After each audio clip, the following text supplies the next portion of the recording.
జీవితంలో మనం మన వారి కోసం, మనకి ఇష్టమైన వారి కోసం ఎప్పుడు ఏదో ఒకటి మంచి చేయాలనుకుంటాం. వారిని సంతోషపెట్టడానికి మనం చాలాసార్లు బహుమతులిస్తాం. ఇక బహుమతులు ఇచ్చే సమయంలో ఒక ఆలోచన మనసులో ఉంటుంది. ఈ బహుమతి ప్రత్యేకంగా ఉండాలి అని, ఈ బహుమతి అందంగా ఉండాలి అని, విలువైనదై ఉండాలని, ఆ బహుమతి వారికి ఎప్పటికీ గుర్తుండిపోవాలని కోరుకుంటాం. అందుకని కొంతమంది కోరుకుంటారు ఉత్తమమైన వస్త్రాలని, ఇంకొంతమంది కోరుకుంటారు విలువైన ఆభరణాలని.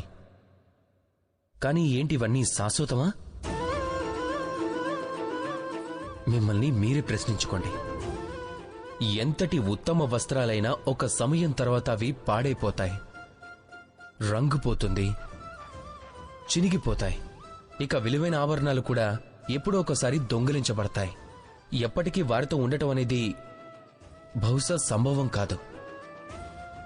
మరి ఏమిస్తే అది వారికి ఎప్పటికీ గుర్తుండిపోతుంది? అందుకు సమాధానం మంచి సమయం. మీరు ఎవరికైనా ఉత్తమమైన బహుమతి ఇవ్వాలి అనుకుంటే అప్పుడు వారితో ఉత్తమమైన సమయం గడపండి. ఎందుకంటే ఎలా అయితే సమయం గడుస్తూ గడుస్తూ వెళ్తుందో అది పాతది కాలేదు, అది ఎప్పటికీ మనసులో జీవించే ఉంటుంది. వారి పెదవుల మీద విరిసే చిరునవ్వు ఎప్పటికీ పాడైపోదు, అలానే ఎవరూ దొంగిలించలేరు కూడా.